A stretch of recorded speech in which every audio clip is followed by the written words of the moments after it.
Hello guys, welcome to my YouTube channel Sai की दीवानी। आप सभी को ओम साईं राम। आज हम पढ़ेंगे साईं चरित्र का अध्याय 2। इसमें हेमांड पंत के मन में साईं बाबा की लीलाओं को लिखने का विचार आया। उन्हें लगा कि साईं बाबा की शिक्षाएं और उनके चमत्कार को आने वाली जो पीढ़ी है इस चमत्कार के बारे में सुने और साईं बाबा के आदेशों पर चले। साईं बाबा ने हेमांड पंत को साईं चरित्र लिखने की अनुमति दे दी। साईं बाबा ने स्वयं कहा कि जो कोई भी भक्त साईं चरित्र को भक्ति और प्रेम से पढ़ेगा या सुनेगा उसकी ज़िंदगी के सारे कष्टों को मैं स्वयं दूर करूँगा, यह मेरा वचन है। गर्मा गर्म बहस। शिरडी पहुंचने के प्रथम दिन बाला साहेब तथा मेरे बीच गुरु की आवश्यकता पर बात विवाद छिड़ गया। मेरा मत था कि स्वतंत्रता त्याग कर पराधीन क्यों होना चाहिए तथा जब कर्म करना ही पड़ता है तब गुरु की आवश्यकता ही क्यों रही। प्रत्येक को पूर्ण प्रयत्न कर स्वयं को आगे बढ़ाना चाहिए। गुरु शिष्य के लिए करता ही क्या है, वह तो सुख से निद्रा का आनंद लेता है। इस प्रकार मैंने स्वतंत्रता का पक्ष लिया और बाला साहेब ने प्रारब्ध का। उन्होंने कहा कि जो विदित लिखित है वह घटित होकर रहेगी। इसमें उच्च कोटि के महापुरुष भी असफल हो गए। कहावत है, मेरे मन कछु और विधाता के कछु और। फिर परामर्श युक्त शब्दों में बोले, भाई साहब यह निरी विद्वता छोड़ दो, यह अहंकार तुम्हारा कुछ भी सहायता ना कर सकेगा। इस प्रकार दोनों पक्षों के खंडन मंडन में लगभग 1 घंटा व्यतीत हुआ और सदैव की भांति कोई निष्कर्ष नहीं निकला।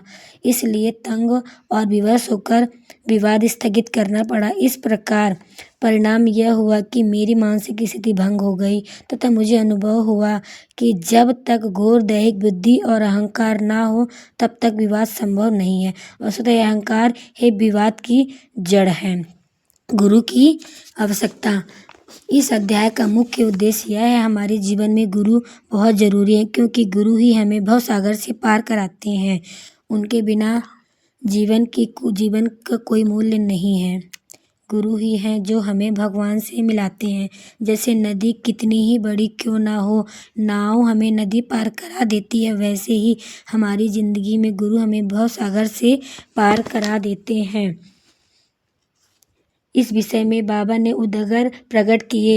इस प्रकार हेमांड पंत द्वारा लिखित कई लेख या स्मृति पत्र प्राप्त नहीं है, परंतु काका साहेब दीक्षित ने इस विषय पर उनके लेख प्रकाशित किए। हे बाबा से भेंट करने के दूसरे दिन हेमांड पंत और काका साहेब ने मस्जिद में जाकर गृह लौटने की अनुमति मांगी। बाबा ने स्वीकृति दे दी।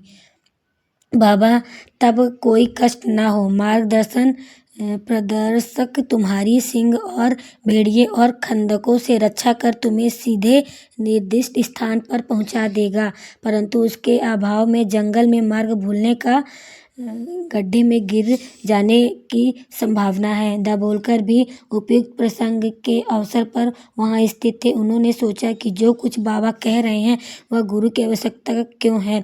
इस प्रकार का उत्तर उन्होंने सदा के लिए मन में यह गांठ बांध ली कि अब कभी इस विषय पर वाद विवाद नहीं करेंगे कि स्वतंत्रता परतंत्र व्यक्तित्व अधिक विषयों के लिए कैसा सिद्ध होगा। प्रत्युतः इसके विपरीत यथार्थ में परामर्श लाभ केवल गुरु के आदेश में किया गया है, जिसमें लिखा है कि राम और कृष्ण महान अवतारी होते हुए भी आत्मानुभूति के लिए राम को अपने गुरु वशिष्ठ और कृष्ण को अपने गुरु संदीपनी की शरण में जाना था। इस मार्ग में उन्नति प्राप्त करने के लिए केवल श्रद्धा और धैर्य से ही 2 गुण सहायक हैं।